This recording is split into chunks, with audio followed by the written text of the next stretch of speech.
Football. My name is James Flippin. You are listening on The Contender. You're listening on Colorcast. You're listening on YouTube, Facebook, Twitter, the whole thing. And we're so happy you could join us here on week 17 in the National Football League. And it is also a new year. So happy new year to everybody out there. 2022 is upon us. And hopefully for you, 2022 will be either more of the same in the football landscape, meaning that maybe you're a fan of one of the 6 teams that already clinched the playoffs, or you're a fan of one of those teams that's still in the running for the 8 remaining spots. So a lot to talk about here on Contending Football. Again, my name is James Flippin. This is Contending Football, and you can call us at 855-908-5668. That's 855-908-5668. We're on The Contender. We're on Colorcast. And if at any point you're commenting to us or chatting us on any of these various platforms and we don't get back to you, don't worry, we see you. It just takes us a second to process all that input that's coming from our various platforms and give us a chance to get back to you. So hang out on the phone lines today. Hang out in the chat section of Colorcast. You can also email me, flippinoutradio@gmail.com, and away we go with Week 17 in the National Football League. So before we do that, want to let you know a little bit about The Contender, which is our flagship network for this particular program. You can download the Contender app. That's The Contender with a K. And you can listen to all our sports talk content. It's really your home for streaming sports talk if you're a fan of Chicago or DC sports. And then we have also, plenty of national content like what you're listening to right now. It's The Contender with a K. And we look forward to hearing from you in this new year as we roll along and chat, about whatever it may be that's on your football-loving mind. And as a matter of fact, I know that our phone lines are open already, and we're joined to start off with here by Mr. Joey Baboots. Mr. Joey Baboots is with us already, and I'm going to just make sure that the phone lines are properly working. I believe they are. Joe, how are you today? Joe, are you with us? All right. I may be having an audio issue here. My headphones may not be working properly. I'm trying to figure this out. Joe, if you can hear us, go ahead right now. All right. We may be having an issue of some kind. So we'll have to check back on that with Joe. Not really sure what's going on. Make sure, is the site muted? Is there sometimes it's something as complicated as the audio mixer. That can be a whole problem. See if I can get this up here. I don't know. Having an issue with the phones, what can you do? This is one of the fun parts of live radio. So hang with me while I try to figure that out. But again, a lot to talk about here with the Week 17 football league landscape. We know for a fact that there's 6 teams already having punched their tickets, and we're looking at these other 8 spots as an opportunity for other teams that are looking to get in. So let me just let my little co-host here, Joe, know that doesn't seem to be working on the phones. Let me try a different method. Let's see if he's going to come in this way. Let's see. Take another shot at it and say hello. Mr. Baboots, are you with us? Nope, not hearing him. So we're having an issue there. And that's all right. We're just going to move along. So anyway, like I said, lots to talk about here, and we will try a different method in terms of getting him on the air. If we're able to do so, we'll figure that out. I got my Giants hat on today, I should say. I specifically wore it. And one of the reasons that I did is that as a Giants fan, I actually have something to root for today. See, the Giants are playing the Chicago Bears, and the Bears are one of the 2 draft picks that the Giants have coming up this coming draft. The Giants made that trade with the Bears that allowed the Bears to draft Justin Fields, and as a result, the Chicago's record matters to the Giants. You'd rather them have the worst record. So, it's almost a win-win, lose-lose situation. I guess the only thing that would be really ideal for the Giants at this point would be if they were to have a tie, I guess. A tie would, in essence, kind of be a neutral result. And you want both the Giants and the Bears draft pick to be as bad of a record as it possibly could be, given that they're obviously tied into that pick and it being their particular slot. So anyway, don't think the phones are going to get squared away here. I will try my best to just kind of maybe place an outgoing call to Mr. Baboots, and we will see if we're able to get him connected that way, because for whatever reason, not having much success with the actual phone lines. So hang with us. We'll figure it out. It's always something fun technically. I mean, that's the thing. Oh, you know what? Here we go. That would explain it. See, we're working in real time here, folks. And I hope you can appreciate that. This is where the computer had asked for permission to listen to my microphone, and I hadn't said yes as of yet. So anyway, we'll figure this out. Don't worry. It's always an adventure hosting a show. By yourself, by the way. Not like I've got a producer here, so sue me. It's part of what the challenge is here with the Contender in its early growing stage. So we're going to go ahead and get the phone lines up again. And, that way you guys can call in. If you're thinking about week 17 here and the opportunity for your team to maybe make the playoffs, give us a buzz. Let us know. If you're already looking ahead to the playoffs because you root for the Buccaneers or the Packers or, one of these teams that's already punched their ticket, then we look forward to hearing from you as well. But let's see. I want to see if I can get this going here, because I think now we should have the phone lines up, and I'm going to tell him to go ahead and call us, because I think we could have him squared away. We could be squared away on the technical side of things. And we'll talk about some of those teams that are already in the playoffs. We'll get into that. We do know that Carson Wentz, the Colts, have not yet fully punched it in, but they're basically, 90% likely to make those playoffs. The division actually is up in the air for them. They could possibly win the division, although the Titans are the clear favorite. The Carson Wentz situation, we know that Carson Wentz is going to play today. He got cleared medically. So it looks like the Colts are going to be with their starting quarterback. All right, Baboots, I think you can hear us now. All right, yeah, I'm here. There we go. How about that? We figured it out. I apologize. That was totally my mistake. I hadn't told the browser that it could listen to my mic. So it was all caught up in this whole, technical permissions thing. Very frustrating. I mean, you're doing engineering or not over there? Not well. I'll tell you that much. Not well. I'm trying to do too many things at once. Never you, Jim. Yeah, exactly. Never you. So how's it going? Happy New Year. How's everything? Yeah, is it a Happy New Year? I haven't decided yet. Well, I mean, it's what you say. So I guess that's what you say. People assume that it's always going to be a Happy New Year, but I think it's all in perspective. Well, I mean, you could say the same thing about Christmas, right? You could say that is it really a Merry Christmas, or you could say is it really a Happy Birthday? But that's what you say. Yeah, I don't like Happy New Year because the last 2 years pretty much sucked. We're living in this pandemic. Do we know, yet how many people are going to not play today because of COVID? Because they have a little sniffle or a little coughy cough? Well, we do know that, like I said, Carson Wentz was cleared to play. So that particular situation is not, as dire as it could have been for Indianapolis, who's still kind of, yet to fully punch their ticket in, but basically right on the precipice of doing so for the playoffs. And actually, technically speaking, they're still in play for the division. So, big game for Indianapolis.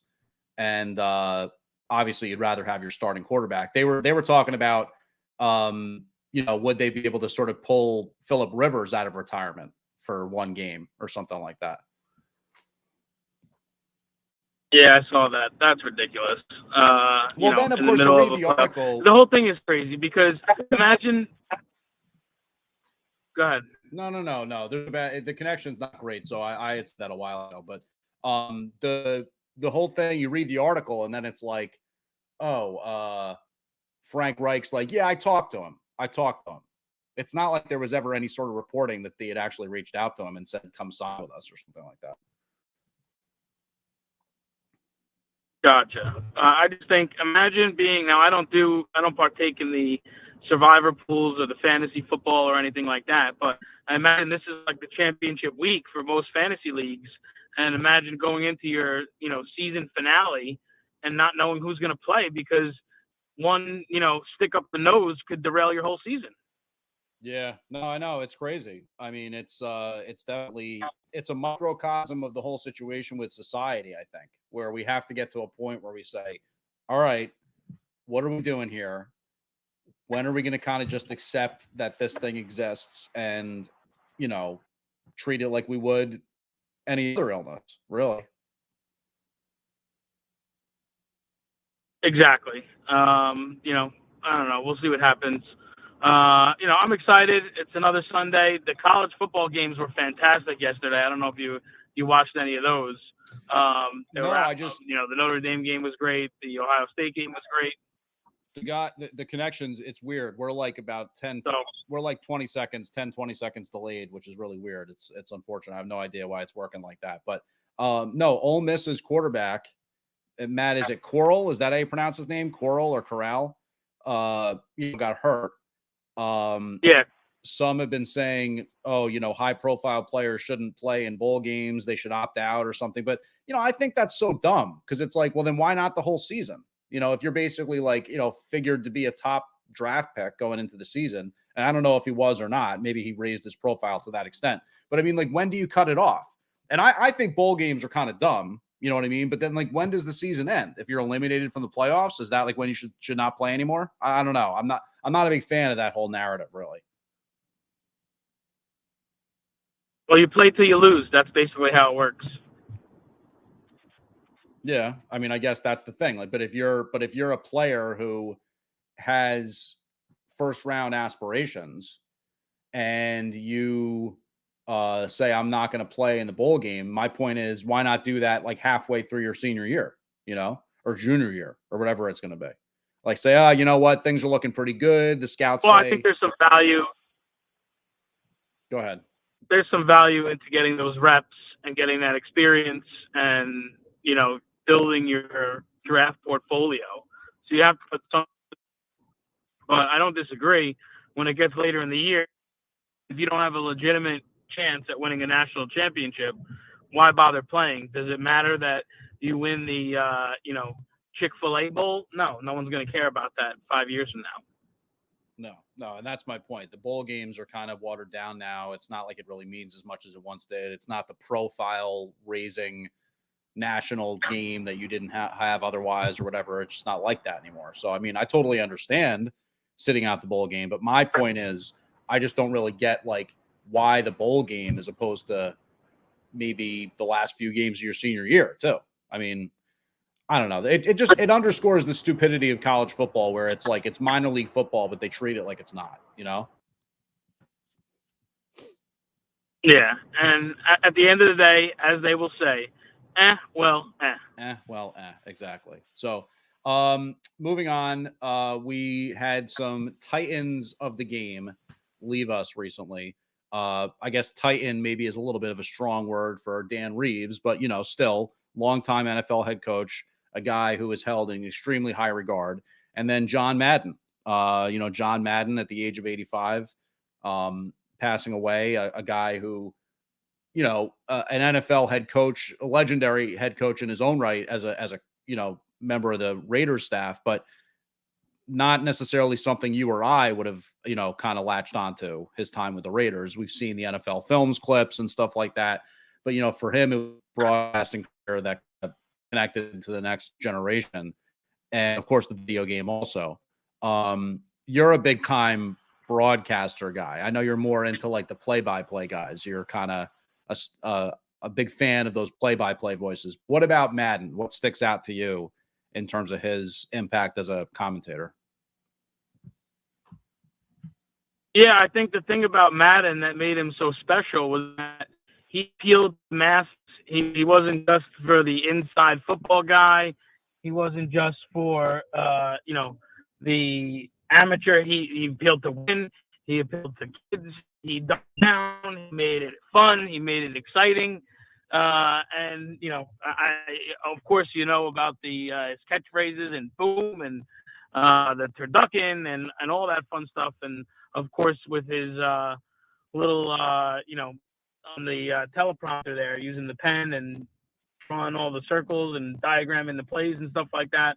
But my mom, who's someone that doesn't particularly watch football every Sunday, knows who John Madden is, and was asking questions about him. So it just shows you the reach that he had as a broadcaster. And the video game obviously is what it is. It's you get it every year. You pre-ordered it, and whatever system you were playing on, it was obviously easier to play on PlayStation than Xbox. I was an Xbox guy, so if you played PlayStation, you were a little soft because it was an easier game to play.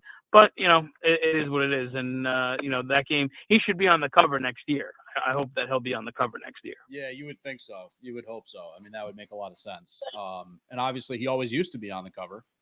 Back in the day, it was always him with kind of like arms out pose with the headset on and like, boom, you know what I mean? Like standing there in the booth. And for me, I have such fond memories of him as a commentator kind of before I even really knew what his background was and kind of like, his own legitimacy, like I alluded to, him being the head coach of those Raiders teams back when I was just a little kid and he was just the guy on TV, the voice that you came to associate with the games. There was a built-in kind of legitimacy because he was so in capturing, like, there was something so captivating by the way that he delivered his analysis of the game. It was like, you never felt like he was kind of talking down to you, but you never felt like it was too involved either. It was like a really good teacher that you kind of respected and enjoyed hearing things from. And just his enthusiasm for the game that always came through. You know what I mean? Like if you were somebody kind of coming into your enjoyment of football and, becoming a fan of the league and all that kind of stuff, it was such a natural progression when you listen to a guy like John Madden, because you're like, yeah, I feel the same way about, that running back who just hit the hole like that and boom, right through the, two gap and all this kind of stuff. It's amazing. So fond memories of him. And, I always thought about, of course, the Madden Cruiser also. You know what I mean? I always thought that was really cool. His, of course, it kind of came out of something not so great, which is a fear of flying. But, his big, home on wheels that he used during football season, basically. We're chatting with Joey Baboots. He just dropped off, and we're having a little bit of an issue with the phone. That's okay. My name is James Flippin, and you're listening to Contending Football.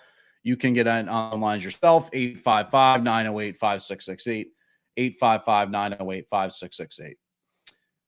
Another person we just alluded to who passed recently and in the world of football is Dan Reeves. And, when I grew up in the early 90s watching football, he was the head coach of the Giants. And again, you don't necessarily know as much about these different guys' backgrounds when you're first becoming a fan. And, you didn't live through his time as head coach of the Broncos and stuff like that. Certainly, I think Dan Reeves, that's the biggest legacy thing for him as a head coach. He was a successful running back for the Cowboys, went on to coach for Denver with John Elway. Could never quite get over the hump there. They went to several Super Bowls and never won. He then was hired by New York and, well with them early on, I know, having brought them back to the playoffs in whatever that was, 93 or something like that. Then 96 would have been the last year under Dan Reeves. I have the strongest memory, really, having been an early young Giants fan back then, of the game that they lost to the Vikings in the wild card playoffs in 97. That was actually under Jim Fossil. That was the first year under Jim Fossil. So I had in my head sort of thought that was a Dan Reeves team, but that was actually the first year under Jim Fossil. Dan Reeves, from all you hear, was just a good football guy, a family guy, dedicated husband, all that kind of stuff. Clearly a strong ambassador for the game. After the Giants, he went to Atlanta and was the head coach of those Dirty Bird Falcons that, kind of amazingly, lost to the Broncos in the Super Bowl. So, and there was a great video of the team, the Falcons, back then when they won the NFC Championship game, and the celebration that they were doing on the sideline with the Dirty Bird, and Dan Reeves was taking part in it. And he said, if I'm going to the Super Bowl, I'm doing the Dirty Bird. And it was just kind of fun. It was like, it captured maybe the type of guy that he was and kind of the ability to have fun that he would have, even in the context of it being so competitive and so high end, that pursuit of a championship, which unfortunately, he never got, but came pretty close several times. So we talked about Carson Wentz has been cleared to play following the whole COVID situation. One of the things I wanted to talk about was Russell Wilson and the situation at hand with his rumor mill and what's going to go on this offseason with him. Hard to really know how much the whole landscape of the NFL is going to change this offseason with how many quarterbacks could be on the move. You're talking about, Deshaun Watson, who now the rumor is that he would not be interested in going to Washington. You've got Russell Wilson, who may be able to force his way out via a trade. Tried to do it last year, couldn't make it happen. You've got Jimmy Garoppolo, who, for all intents and purposes, could end up on the free agency market as, the 49ers could easily decide to go with Trey Lance next year. You've got Big Ben Roethlisberger, who's retiring. Factor that into the whole thing. Aaron Rodgers, who has not solidified his future with Green Bay, could end up retiring, could end up as a free agent going somewhere else. And, all this kind of is happening in real time. It's all like in the same offseason. You've got a number of different chess pieces moving around the board. It's pretty exciting, but at the same time, it really kind of is crazy to think about. The NFL and its landscape could be wildly different next year. And then you walk it out a little bit further, right? And you figure Tom Brady at some point has to retire. At some point has to decide, he's had enough. And then, of course, that takes yet another huge chess piece off the board. So the quarterback position being what it is, and I've kind of, talked about this ad nauseum on the show here, where I say, Jonathan Taylor should be the MVP, and, running backs are the kind of separation point, because the ones that are really, really, really, really good, you notice them more than the quarterbacks that are, because so many of the quarterbacks on good teams are good. It's a little bit convoluted, but my point is the quarterback position, you take for granted that that's the canary in the coal mine of how well a team is or isn't going to do. So when you see how much is changing in one given offseason, and how many pieces are going to be coming, into the fray, it's kind of fascinating. And when it comes to Russell Wilson, if he's able to force his way out of Seattle, and, again, the rumor mill is a churning. The rumor mill is out there. This could be the last game in Seattle for Carroll and Wilson and all this kind of thing. If he goes on the move, provided, you got to figure a team that goes out and gets him is going to be somebody that's a contender of some kind, whether it be the Philadelphia Eagles, whether it be Washington football team, maybe, the Chicago Bears, who, okay, maybe we're pushing that contender line a little bit, but I mean, again, they've had a strong defense in the past. They've got a running back who's done some things. Again, it's just depending on where Russell Wilson goes. And honestly, the Bears might be the line. That might be where I say, or if he ends up going to the Giants, oh my God. I don't know why he would ever do that, but if he did. But there's one place in particular that if Russell Wilson ends up going there, I think you're talking about an immediate Super Bowl contender. And that's the New Orleans Saints. You talk about pairing Sean Payton and his offense and his ability to scheme an offense and work with the kind of running back, or quarterback, I should say, that has the touch, the accuracy, the rushing ability of a guy like Russell Wilson. You're talking about a team that could very seriously push the Tampa Bay Bucks next year for that division title.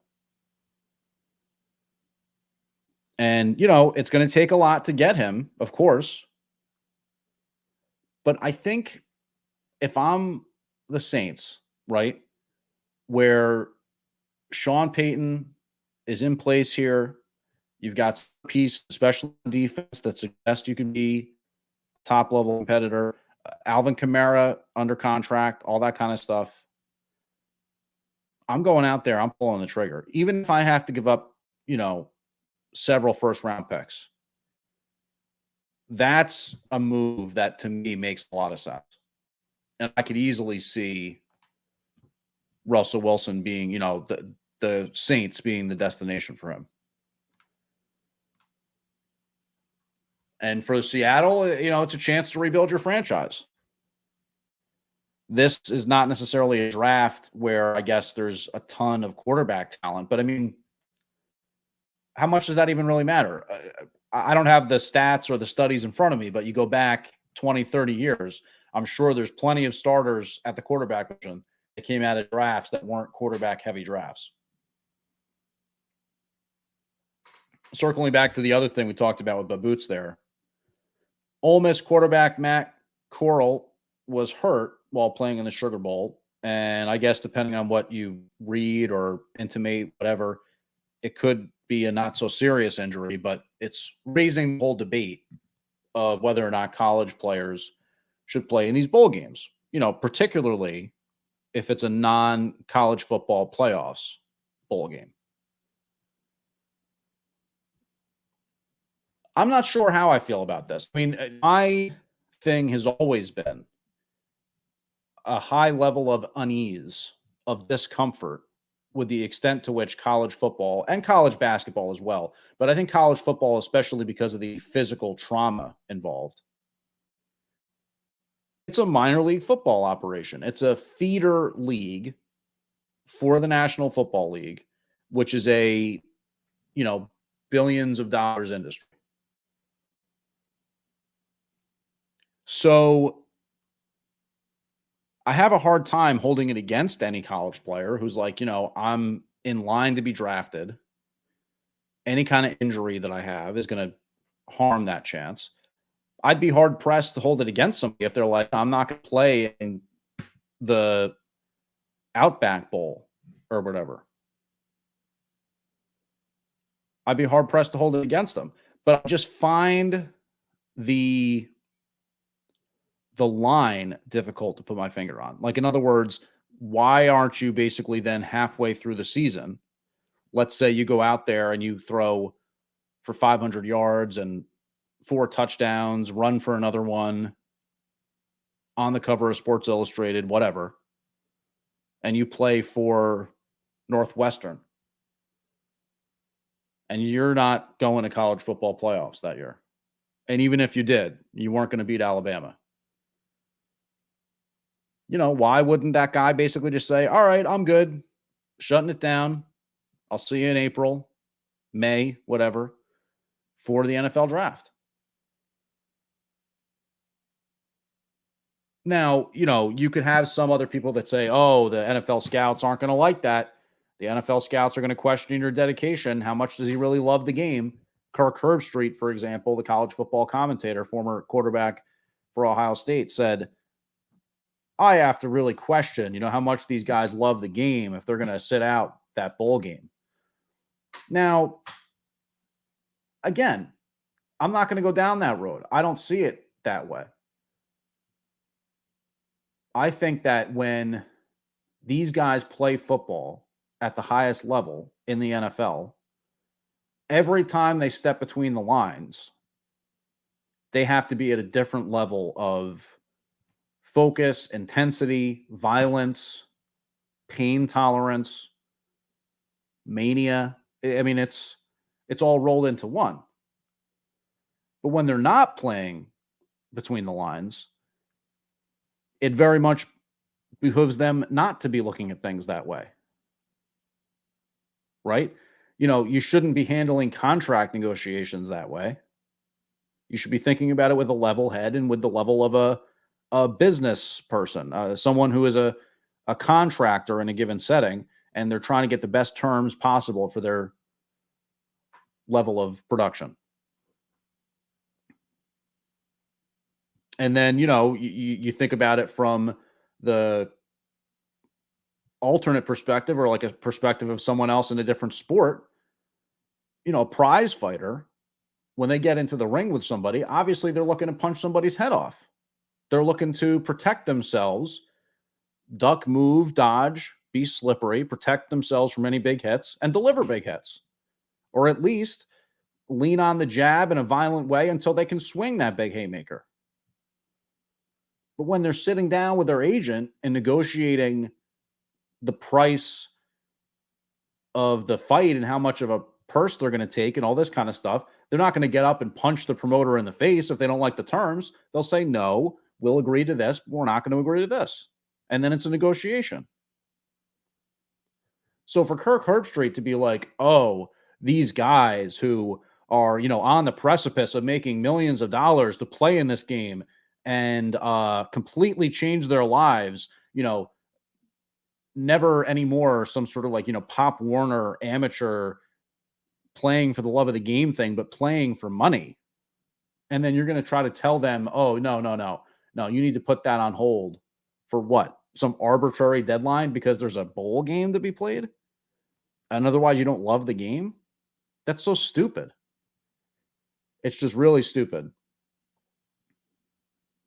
And I think the whole, college football thing, it's part of why I don't really like it that much. It just it needs to confront itself. It needs to figure out, what is it? Is it an amateur athletics thing or is it professional sports? Because now you've got all these athletes getting paid money from companies to represent their likeness or whatever, the NIL deals and all this stuff. And that's great. More power to the players for getting that stuff. I think that's great. They should be paid. I think they should be paid for playing the games too. But that needs to figure itself out. You need to maybe have some subdivision of teams that aren't as good. That's just amateur athletics where they kind of do play for the love of the game. And, maybe some of those guys are good enough to get noticed and drafted into the NFL and all that kind of stuff. And then you should have basically the SEC and several teams from the Big Ten and maybe the Pac-12 or whatever, and have a paid college football league. And pay them like they're minor league football players. Because, that's what they are. And then you don't have this problem. Maybe you still do. Maybe you then have players who say, oh, you know what? I'm going to opt out of my contract and not play in that bowl game. But okay, fine. Then they're choosing not to get paid. What are they choosing to give up right now? The opportunity to play? The opportunity not to let down their teammates? Well, I bet you their teammates look at it differently. I bet you their teammates understand the level to which it's a business decision, especially when it's the, round tires bowl. Come on. But it does raise a lot of questions as to, where's the line? Where do you decide, time now for me to no longer play college football because I've made enough waves at the next level. I don't know. This is Contending Football. My name's James Flippin. You can telephone the show if you'd like to at 855-908-5668, 855-908-5668. We're also broadcasting on Colorcast. And if you'd like to join us in the chat section on Colorcast, we invite you to do so. Colorcast, of course, is an app that broadcasts talk programs like this one, but also live watch parties of games where, you tune in today and pop that app on Colorcast. You'll see commentators breaking down live games as they're happening and interacting with listeners and all that kind of stuff. Here at The Contender, we broadcast talk shows like this one, special interviews, live breaking news and reactions to coaches getting fired and trades happening and stuff like that. So you can download our app, The Contender. That's The Contender with a K, in the iPhone App Store and Google Play. And you can also check for Colorcast and their app there as well. Colorcast, that's all one word. The Contender is your home for streaming sports in Chicago and DC. We have a new morning show coming out this year. That's the Windy City Breeze. They're taking their talents to the morning.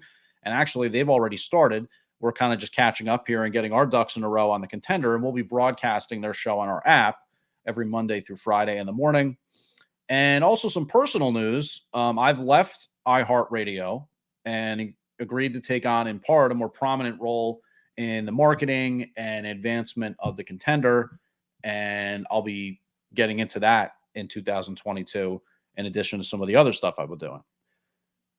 855-908-5668. That's our phone number, 855-908-5668. Be happy to hear from you as we roll along. So let's look at some of these playoff teams and the teams that are fighting for a spot.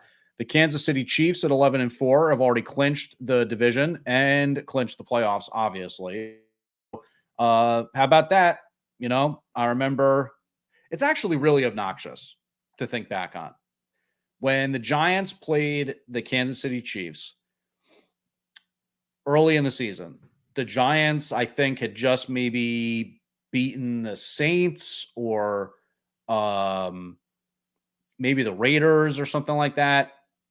And the Giants were going to go ahead and play the Chiefs on Monday Night Football. And the Chiefs at that point were, according to the commentators, according to the people who create the juicy headlines, not playing very well. Pat Mahomes was looking very pedestrian. And I'm just sitting there thinking to myself, wow, if you don't really watch the National Football League, or if you don't watch the Giants, let's just say, you actually might sort of like almost believe that line of talk. Like, oh, yeah, the Chiefs they're down on their luck. I'll tell you, they're not playing well. Oh, man, this is a tough situation to know what's going to happen here. Going up against the Giants, what's going to happen? All this kind of stuff. When anybody who really knew anything was like, oh, here we go. This is exactly when the Chiefs are going to get right, start to dominate. The Giants are such a get right game for them. You couldn't even script it any better. Of course, that's what happened. They destroyed the Giants. That was kind of like when the Giants season really, I think, especially started to fall apart. And here we are, the Chiefs at 11-4. But man, they were really struggling back then. They were struggling. No, they weren't. People are so stupid the way they talk about football. It's like 2 weeks where maybe they don't win, even though they scored like 25 points in both games or something like that. They're really struggling. Or maybe Pat Mahomes threw a couple bad interceptions. It just makes me sick. Because if you're a fan of a team that really sucks, that kind of talk just makes it's just like nails on a chalkboard. The Tennessee Titans at 10-5, they have not yet clinched the division, but they're just about to. They take on the Dolphins and the Texans to close out the year. And they will be entering the playoffs, getting a little healthier.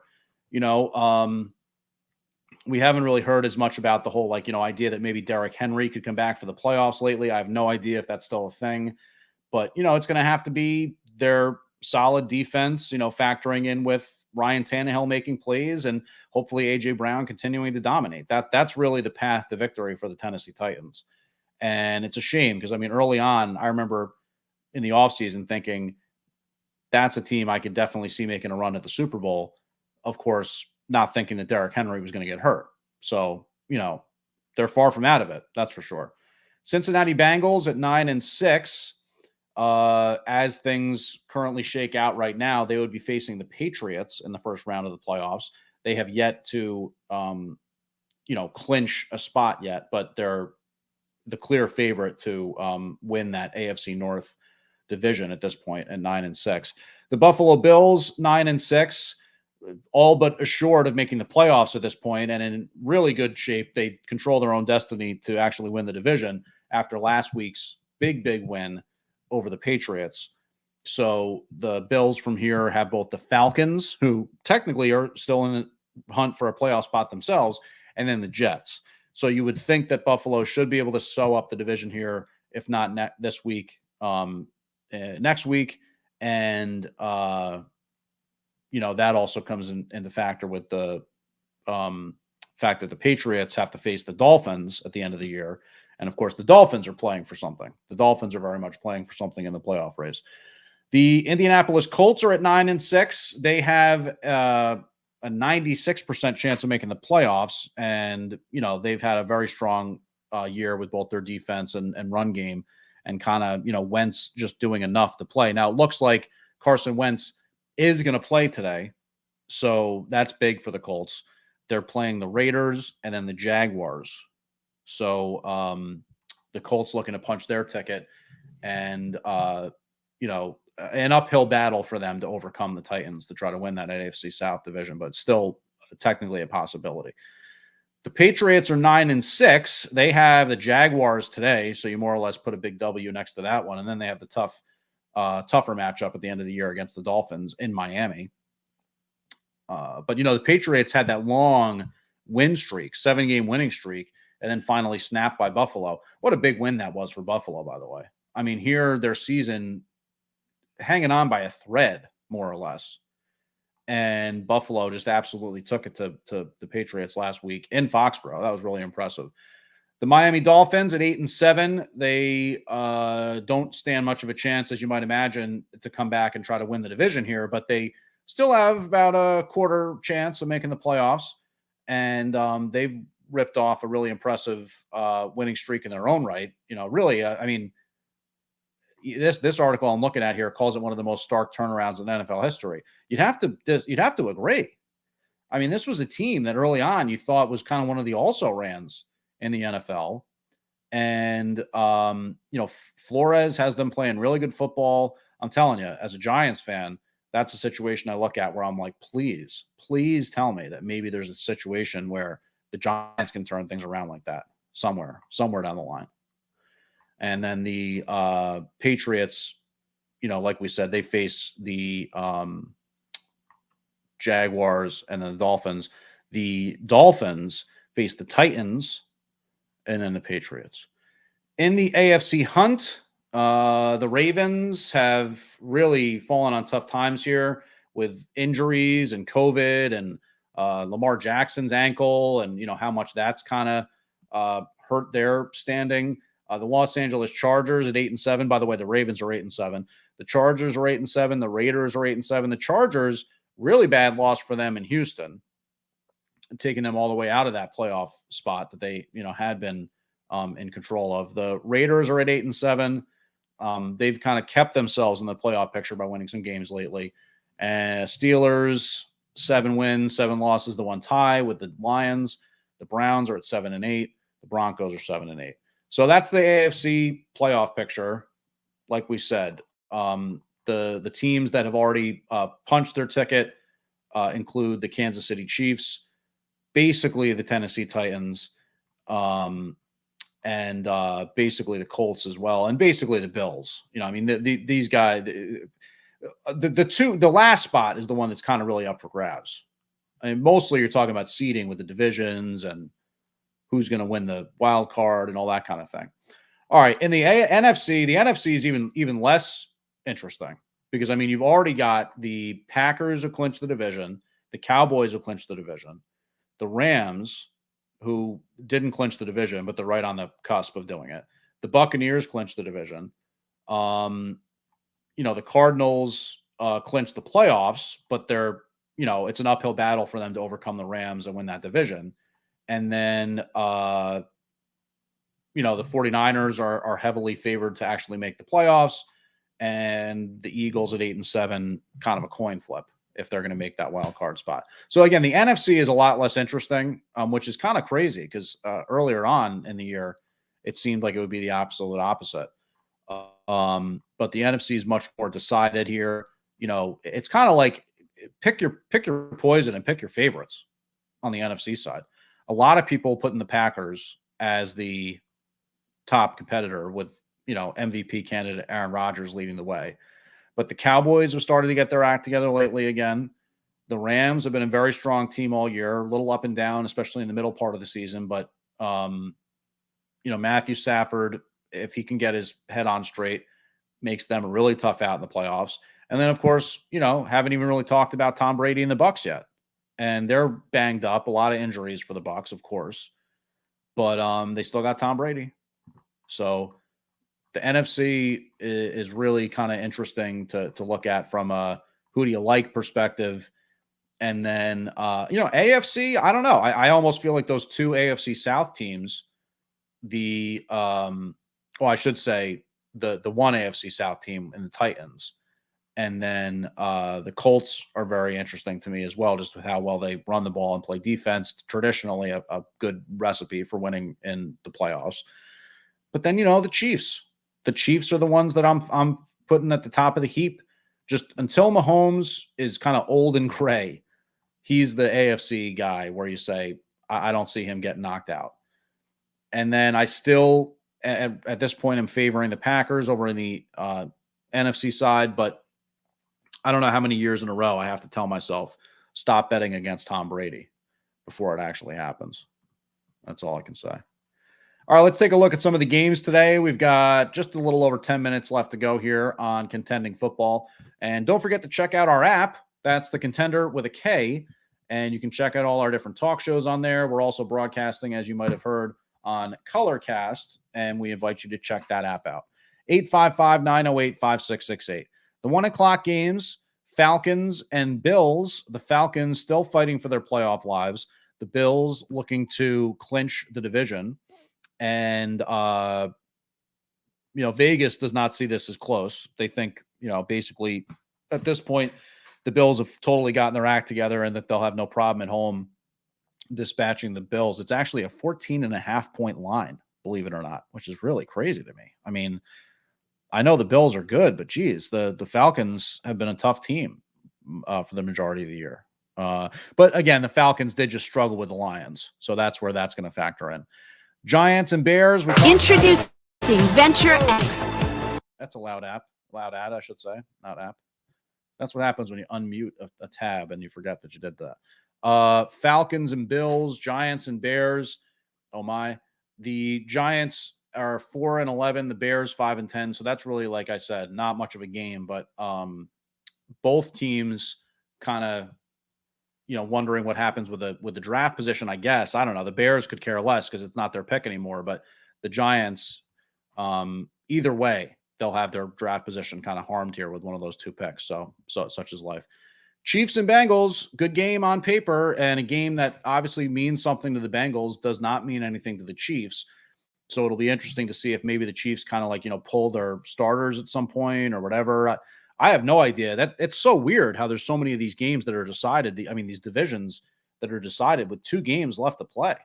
You don't see that often. The 1 game left to play and the division's decided. Sure, you see that. But, maybe I'm wrong. Maybe they wouldn't pull Mahomes, for example. They did start to pull the Chiefs guys last week, I remember, late in the game. So, would not be surprised to see that happen. And obviously that's great for the Bengals if that happens for them.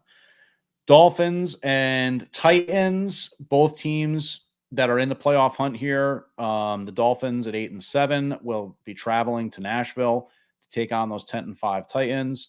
Again, what a remarkable season the Dolphins have had. The turnaround that they had in season is really just the kind of thing you don't see very often. And the Titans, overcoming the big injury to Derrick Henry, still winning 10 games. Impressive. What Mike Vrabel has done there, you really have to count him among on a short list of one of the most consistent and impressive coaches in the National Football League. Raiders and Colts. Again, AFC, two teams that are right there kind of battling for playoff, possibilities. The Raiders really just hanging on by a thread, and the Colts looking to punch their ticket in. Indianapolis has the Colts at home by a touchdown. I should say Las Vegas is favoring Indianapolis at home by a touchdown, an 8-point spread there. And then if you like big spreads, you'll like this one. The Patriots 17-point favorites over those Jaguars, those 2-13 Jaguars, who have the pleasure of traveling to Foxborough here in week 17 and taking on those 9-6 Patriots, who are looking to solidify their spot as a wild card team and, potentially overcome the Bills. That's what they'd like to do, obviously, and win the division. Buccaneers traveling to just right around the corner from here, MetLife Stadium, to take on the Jets. They 14-point favorites. They have everything sewn up already. So, if anything, that's maybe where you could get some sort of backdoor cover or something, because the Jets, you wouldn't think they'd be pulling any starters, but the Buccaneers certainly will be once they get up big here. And that's one of the 1:00 games. Rounding out the 1:00 games, Eagles and Washington. NFC East game, always going to be tough, always going to be hard hitting, physical, intense. But both these teams technically playing for something, because, the Washington football team has not been eliminated from the playoffs. The Eagles right now are in the playoffs if the season ended today. So at 8-7, they've got a lot to play for. And should be interesting to watch. What's Washington going to look like in a home matchup against a division rival? They had the huge letdown against the Cowboys. Now we need to see if Ron Rivera's team is going to kind of get off the mat here. And the Eagles are, basically kind of coming into their own. And I expect them to make that final playoff spot. So, Eagles, even on the road, favored by a touchdown. Most odds makers pretty much agree with that assessment of it. Rams and Ravens. Huntley is going to be playing at quarterback for Baltimore at home. The Rams, which we said before, already solidified, already clinched their playoff spot. They're favored by a touchdown, but you just never know if they're going to really even play their guys the whole game, I would think. I just don't know. I figure you're on a situation here where you're getting ready for the playoffs, and the Ravens are playing for their playoff life. So kind of interesting to watch how that plays out here in the second half of those games. All right, 4:00, Broncos and Chargers. Again, all these AFC games, it's really kind of crazy. They all have playoff implications to an extent. And even though it's all for those fringy wild card spots, these are still games that mean something.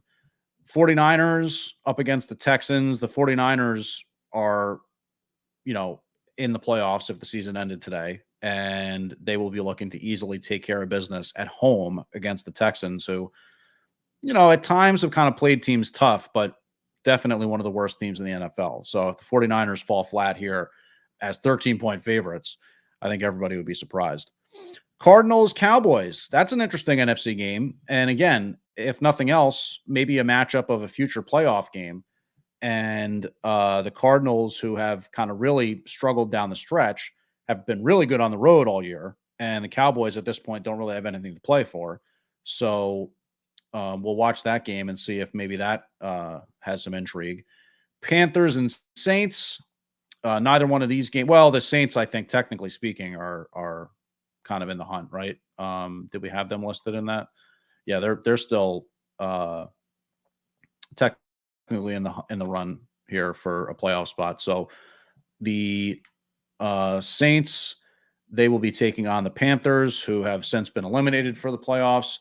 And then the Lions and Seahawks, both who are not going into the playoffs, they face each other at 425 in Seattle. Again, that could be the last time that Russell Wilson and Pete Carroll are on the sideline together. And they do have Seattle as a touchdown favorite. So Vikings, Packers, rough year for the Vikings, really. They go into this one without their quarterback. Kirk Cousins, with the whole COVID thing, is not going to be able to play. So that installs the Packers as 13-point favorites. The Packers, of course, the riding high as the NFC's number 1 seed, have not lost a game at home. And you certainly would not expect that to happen tonight. That's the Sunday night game. So that rounds out your schedule. And then, of course, Monday Night Football will be Browns and Steelers, 2 teams who are in the running, still on the outside looking in for some playoff action here, hoping against hope that could happen. And they'll need some help. But it could be the last game for Ben Roethlisberger at Heinz Field. End of an era, that's for sure. And like we said, there's a lot that will be changing this offseason with the quarterback position. We know how much that changes the NFL. We know how much that impacts the NFL. And, it'll be interesting to see. Russell Wilson, where does he go?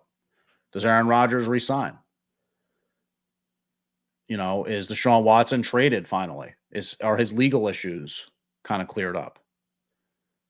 Jimmy Garoppolo, a guy who's definitely a capable player at that position, does he go somewhere and help take a team to the next level, or kind of caddy a rookie from point A to point B? This has been Contending Football. Really appreciate you guys joining us today. We will be back with another episode next week to round out Contending Football. Next week will be the final episode. Regular season comes to a close. And by then, we'll probably be predicting different playoff matchups and, saying, all right, we know this team's going to be facing this team and what's going to happen. I got to say, with the season being kind of like so decided on the NFC side, especially, right?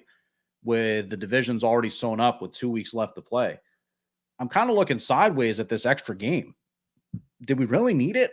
And I'll have to admit, as a Giants fan, I just wish the season was over already. And I've felt that way for a while. So that might be kind of clouding my perception of the whole situation. But so far, I'm just not so sure we needed that extra game. Anybody who is a big enough football fan that they kind of pay attention to this stuff week in, week out, how big the injuries are. What a disaster that is. Obviously, the COVID thing is not making it any easier. But, the season's plenty long enough as it is. It's a violent sport. The guys get worn down. The football diminishes as you don't have starting quarterbacks, as you don't have starting linemen healthy. We didn't need the extra game. I frankly would be more than happy with them maybe putting in an extra bye week if, in fact, they're going to have out to, week 18. And at the very least, make it so that the physical toll is somewhat alleviated with these players. All right, thanks so much for joining us here on Contending Football. My name is James Flippin. You can download the Contender app. That's the Contender with a K. Stay with us later today for the WFT postgame show, especially if some of the rumors come true and we found out what we're calling WFT for years to come. See you next time.